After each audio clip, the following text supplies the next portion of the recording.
Pastor Joel Caspe, ay amin pong pinag-usapan ang application ng Wawa Isday Company sa kanyang pag-apply upang maging isang ganap na organized church. Kaya po doon sa council ay pinag-usapan at ito po ay na-approve. At pagkatapos po ng Ministerial Council, ito po itinaas natin sa ating EXICOM meeting. Ang EXICOM o Executive Committee ang pinakamataas pong lupon ng ating South Central upang i-approve ang ganitong pag-organize ng company at iglesia.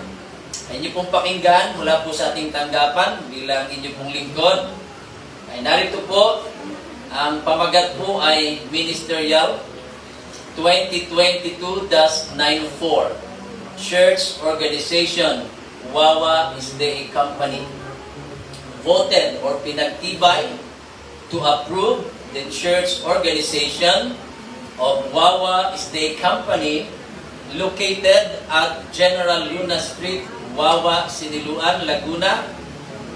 Ang una pong approval namin ay on May 14, 2022 with Pastor Jasper U. Flores as officiating minister.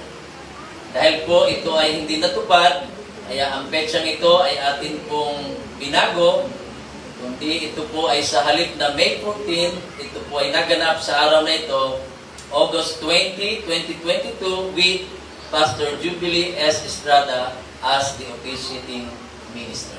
Ito po, mga kapatid, ang minutes ng approval ng EXICOM upang pagtibayin na ang rekomendasyon ng Mother Church ng Siniluan at ng iglesia ito, ng company ito, nakarating po sa ating tanggapan at ito po ay aming pinagtibay na kayo nga po sa araw na ito ay ganap ng magiging isang iglesia. Congratulations!